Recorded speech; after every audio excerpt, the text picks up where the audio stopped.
Stimată doamnă președinte, stimați reprezentanți ai autorităților locale, doamnelor și domnilor, sunt onorat pentru invitația de a mă adresa dumneavoastră astăzi. Este o ocazie specială care marchează rezultatele deosebite obținute în cooperarea la nivel de autorități publice locale între cele două maluri ale Prutului. Dumneavoastră, aleșii locali, reprezentați pe fiecare cetățean în parte. În fiecare zi munciți în beneficiul cetățenilor care v-au oferit votul de încredere. Sunteți responsabili în fața lor și le cunoașteți cel mai bine problemele și nevoile. Doamnelor și domnilor, trăim vremuri tulburi, marcate de crize și de războiul crud și nelegitim dus de Rusia împotriva Ucrainei. Efectele negative ale acestui război le cunoaștem cu toții, iar acestea nu pot fi depășite decât printr-o conlucrare mai activă la nivel regional, ajutându-ne reciproc. Împreună suntem mai puternici.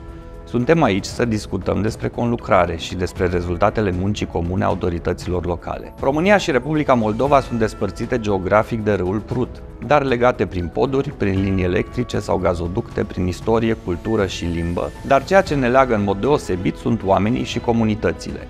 Pentru comunitățile din Republica Moldova, România a contribuit financiar prin multiple instrumente, printre care aș aminti doar participarea la finanțarea programului Satul European, care a adus standarde europene în domeniile canalizării și infrastructurii în satele de pe malul stâng al Prutului. Prin astfel de proiecte, în contextul reformei administrației publice locale aflate în derulare, primăriile devin mai puternice, capătă experiența de a atrage investiții și fonduri europene și de a lucra la nivel local cu antreprenorii. Proiectele de cooperare dintre autoritățile locale din România și cele din Republica Moldova au presupus construirea sau reamenajarea unor parcuri.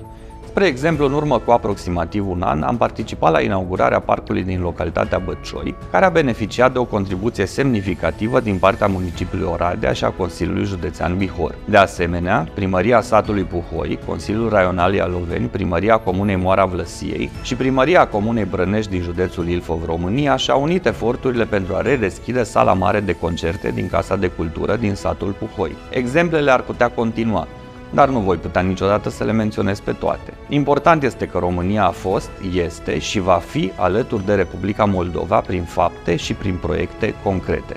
Vă mulțumesc!